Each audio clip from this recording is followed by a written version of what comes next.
100 साल पुराना बिल्डिंग था जो कि आजकल के टेक्नोलॉजिकल एडवांसमेंट्स को सूट नहीं करता, जैसे एआई यानी आर्टिफिशियल इंटेलिजेंस और बाकी मॉडर्न टेक्नोलॉजी और नॉर्मल बेसिक सेफ्टी की चीजें जैसे इमरजेंसी फायर सेफ्टी के मामले में भी ओल्ड पार्लियामेंट बिल्डिंग सारे सेफ्टी रिक्वायरमेंट्स को पूरा नहीं कर रहा था और old parliament building over utilize हो रही थी अपने कैपेसिटी से ज्यादा। 100 साल पहले बनी और वक्त के साथ काम और लोग बढ़ते गए उस ऑफिस में, लेकिन बिल्डिंग वही पुरानी। तो यही डिफरेंसेस थे द न्यू पार्लियामेंट बिल्डिंग और हमारे ओल्ड पार्लियामेंट बिल्डिंग के बीच में, और यही रीजन था कि न्यू पार्लियामेंट बिल्डिंग को बनाया गया हित के सबसे इम्पोर्टेंट डिसीजंस को लिया जाता है। न्यू पार्लियामेंट बिल्डिंग में वो सब है जो एक देश के सबसे बड़े और सबसे इम्पोर्टेंट बिल्डिंग में होनी चाहिए। पार्लियामेंट में जो वोटिंग सिस्टम है वो अब कंप्लीटली बायोमेट्रिक होगी, यानी electronic voting system. Real time language translation का भी फीचर मौजूद है, यानी कोई भी एमपी 22 अलग अलग भाषा में अपनी बात को रख सकेगा और वो भाषा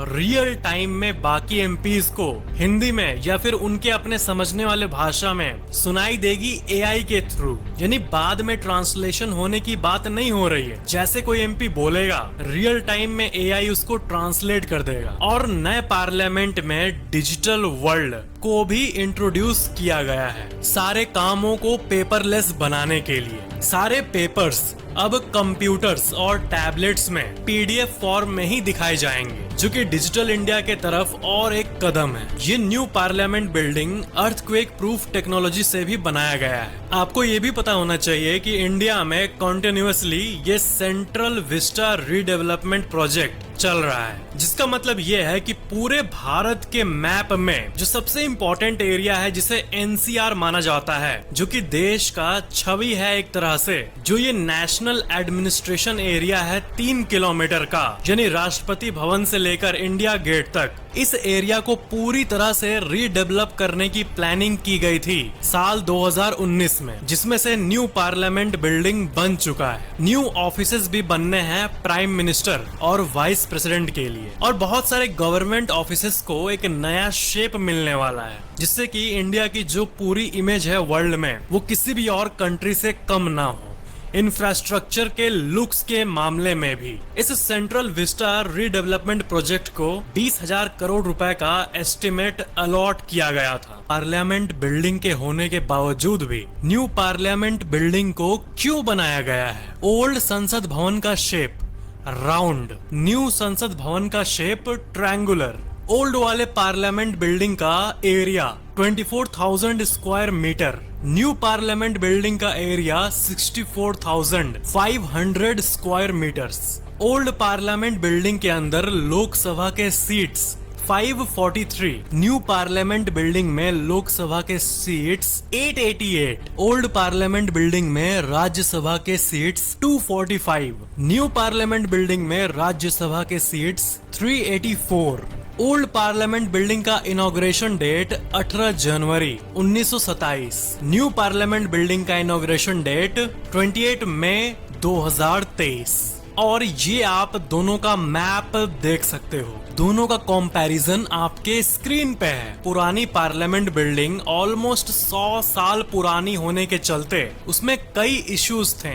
अर्थक्वेक के मामले में आउटडेटेड, फायर सेफ्टी के मामले में भी आउटडेटेड, टेक्नोलॉजिकल इनोवेशंस जैसे CCTV, audio visual system, air condition, इन सब के मामले में भी आउटडेटेड, डिजिटलाइजेशन के मामले में भी आउटडेटेड, यानी मोस्टली काम फिजिकल पेपर्स पे ही होते हैं, और वर्क स्पेस के मामले में भी आउटडेटेड, जिससे पार्लियामेंट का काम इफेक्टिवली नहीं हो पा रहा था। न्यू पार्लियामेंट बिल्डिंग का शेप ट्रायंगल है और ट्रायंगल को जियोमेट्री में सैक्रेड यानी शुद्ध माना जाता है। सिर्फ इसलिए इसको ट्रायंगल नहीं बनाया गया है, बल्कि ट्रायंगुलर शेप में होने से सिर्फ एफिशिएंट यूटिलाइजेशन ऑफ स्पेस ही नहीं होता, बल्कि ये एक पावरफुल कंट्री का वाइब भी देता है। पार्लियामेंट को देश का एक मंदिर माना जाता है, देश का मंदिर, जहां ऑफिस में, लेकिन बिल्डिंग वही पुरानी। तो यही डिफरेंसेस थे द न्यू पार्लियामेंट बिल्डिंग और हमारे ओल्ड पार्लियामेंट बिल्डिंग के बीच में। और यही रीजन था कि न्यू पार्लियामेंट बिल्डिंग को बनाया गया। बढ़ते हैं नेक्स्ट इंफॉर्मेशनल फैक्ट की तरफ। क्या आपको पता है कि नॉर्वे में एक चीज स्लाइसर निकला था 1925? क्या आपको पता है कि नॉर्वे में एक चीज स्लाइसर निकला था 1925 में, चीज को ऐसे काटने वाला, और ये वर्ल्ड के सबसे हेटेड प्रोडक्ट्स में से एक है। आप लिटरली ये मानो कि इससे ज्यादा कोई प्रोडक्ट हेटेड नहीं है। और जब ये रिलीज हुआ तो ये इतना यूजलेस लगा लोगों को कि पूरे देश में कई जगह पर स्पेशल गार्बेज बिन्स को लोगों ने इंस्टॉल किया और उस पे लिखा थ्रो योर चीज स्लाइसर हियर, अपने चीज स्लाइसर को स्पेशली यहीं पे फेंकना। इतना हेटेड।